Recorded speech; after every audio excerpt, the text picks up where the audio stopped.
Good day, listeners. A warm Namibian welcome to all our NAMCOL Geography NSCAS Advanced Subsidiary Level learners and everybody else interested in learning more about the natural world. We appreciate your company. This is lesson 4 in a series of 5 radio learning programs. And today we are discussing the location of manufacturing industries. If you are a NAMCOL student, you will find this topic in your textbook, the NSCAS Geography Learners book, under the chapter Manufacturing Industries. This radio lesson walks you through the important topics of balance between healthy communities and healthy economies. Our learning objective for today is to help you to be able to describe the factors influencing the location of a motor vehicle manufacturing industry with reference to assembly plants in South Africa, since we don't have them here in Namibia. Oh, by the way, did you know those who make potato chips are like car companies? They are very good at making airbags. Enough jokes now. What is a car assembly plant? Well, it is a factory where motor vehicles are manufactured. Actually, the parts for the vehicle are made elsewhere separately, and at an assembly plant, these parts are literally put together like a puzzle to make up the vehicles. So again, a car assembly plant is a factory that puts together different components or parts which were made elsewhere to make a complete car. There are 9 car assembly plants in South Africa for the manufacture of vehicles such as Volkswagen, Mercedes-Benz, Mahindra, Toyota, Ford, Isuzu, Nissan, Hyundai, and BIAC.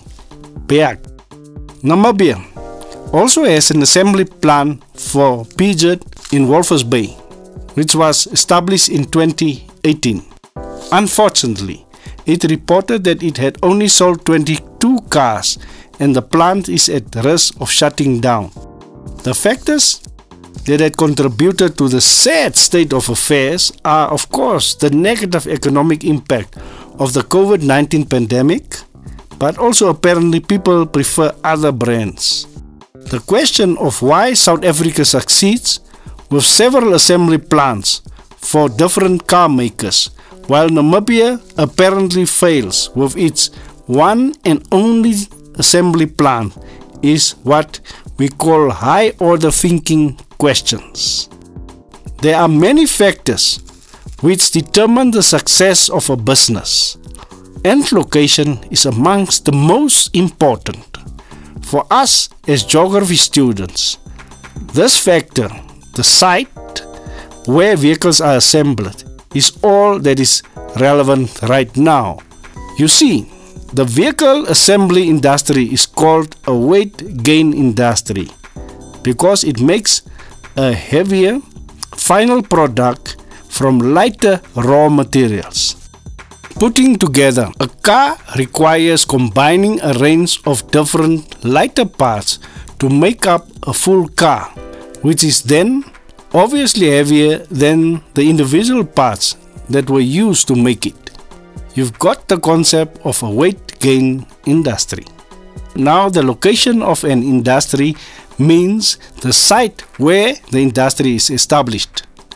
When an assembly plant considers where to put up their factory, it looks at the influence of factors such as the market for these specific vehicles, the transportation networks in other towns it would be distributed to, the labor available for assembling the parts, the availability of raw materials, availability and reliability of electricity, of capital or money, any relevant government policies and laws, as well as the position of the land. These factors will all be considered by the business person before he or she makes a final decision about where to place and establish a car assembly plant. Now, the question is, how do these factors influence the location of the manufacturing industry?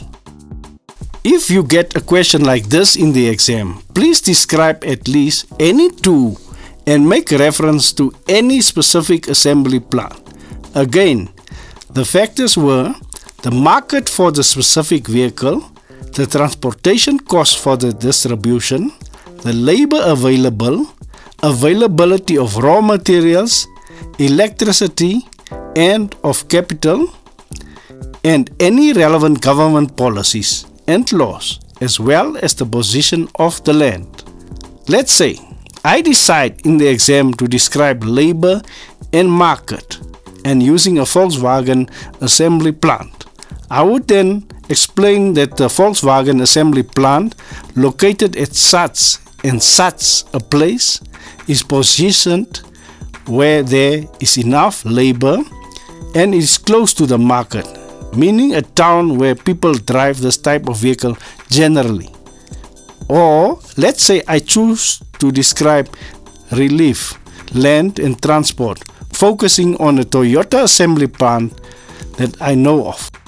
With the relief, meaning the height of an area, I would mention that industries prefer to build where construction is easy, near gently sloping areas, and where the land is cheap to buy.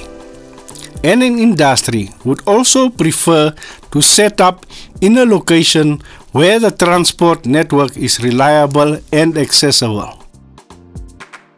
These are the factors that determine the location of the car assembly plant and their influences. But I must disappoint you that if you answer like this in the exam, you will not get any marks at all.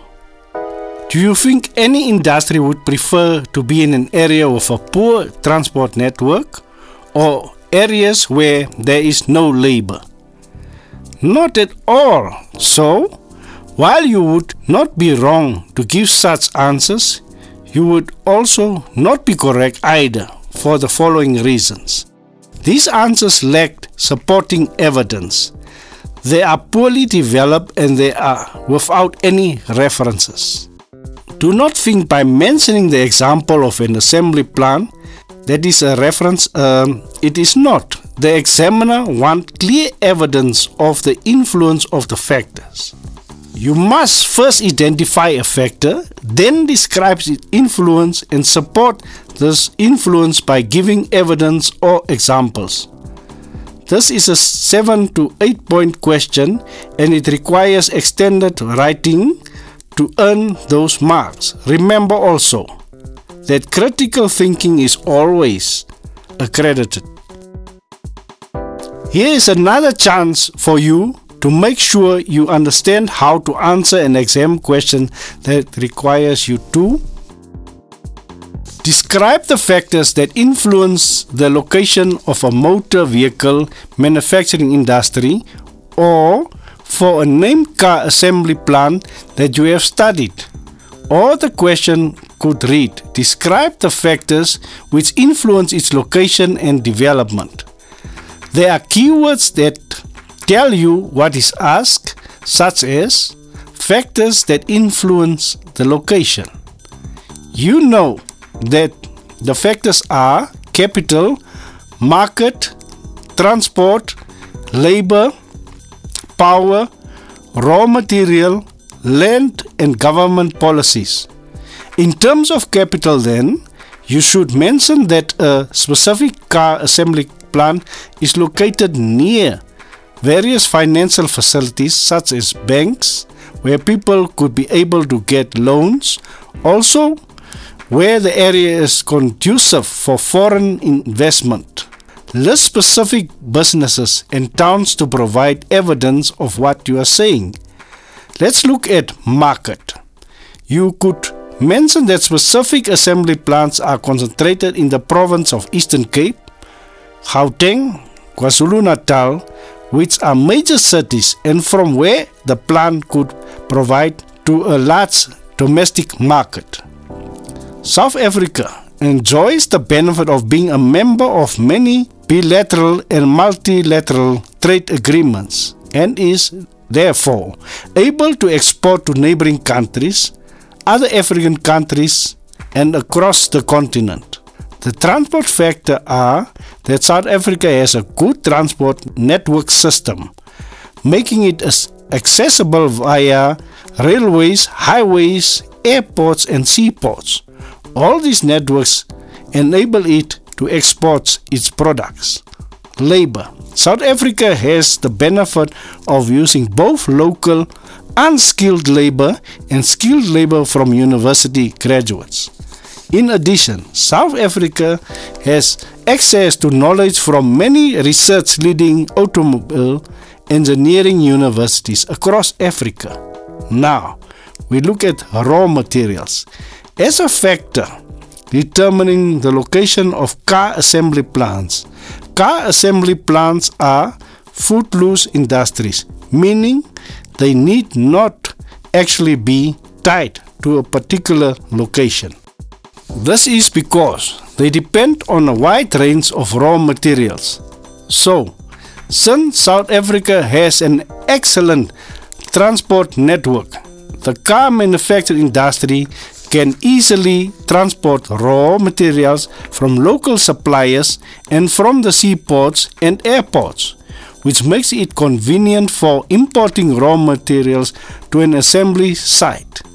Let's look at availability of land as a factor to determine the site. South Africa car assemblies are located on the outskirts of provinces like KwaZulu-Natal, as we mentioned before. This is so that the noise from these assembly plants would not create disturbances for surrounding businesses and neighborhoods. The land value on the outskirts of cities and towns is also lower, and the space is large enough for future expansion of the factories. Next, the availability of power supply in South Africa is of course a constant headache for business, because there are regularly power outages and electric supplies is quite unreliable. The electricity company Eskom supplies 95% of the country's electricity, which comes mostly from coal burning. Finally, you could discuss government policies. The Motor Vehicle Industry Ombudsman of South Africa regulates the automotive industry to ensure fair competition. The South African automotive policy has been supporting the industry through consecutive industry incentive programs. Learners, we hope that you now feel more confident to answer questions about the location of manufacturing industries such as car assembly plants in South Africa. Remember that you need only to focus on one or two assembly plants. Make sure you master the analysis of all the relevant factors for those two plants in your preparation for the exam. Then, I promise you will be fine. Today, we have learned that factors that determine the location of a car assembly plant include capital, so you should name specific banks or investment in South Africa that support these industries. Labor. List a source of unskilled labor and skilled labor with evidence of specific universities and or communities that supply labor to the industries. Land. Identify the actual sites where the assembly plants are located and describe the size and affordability of the land. Market. Give examples of the domestic market as well as of the international market where the vehicles from your identified assembly plants are sold. Transportation. Name specific highways and or national routes in South Africa that are used to transport raw materials, parts and vehicles to and from the assembly plants. Also name the airports and seaports used for such transportation. Raw materials. Where do they get their raw materials from? Give examples. Which ones are obtained locally and from which company, and which ones are obtained from abroad? Motivate how is this possible by linking to transport.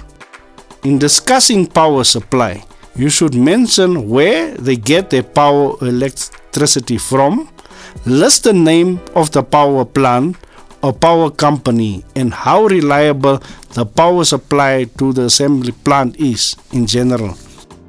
In terms of government policies, give exact incentives given over the years by the government, as well as subsidies, tax reductions, and so on. These guidelines should help you discuss all the components that exam markers will look for when assessing your answer. Always place emphasis on the components you are discussing in your explanation. We know you will do well, and we wish you all the best in your preparation for the exams. This brings us to the end of lesson 4. Remember that NAMCOL has many more radio lessons that can help you brush up on exciting school topics in your grade. Check out our website www.namcol.edu.na. I look forward to having you company again soon for lesson 5, the final lesson in our series. Until then, happy preparation for the exam. Goodbye. This lesson is produced by NAMCOL with funding from the Ministry of Education, Arts and Culture.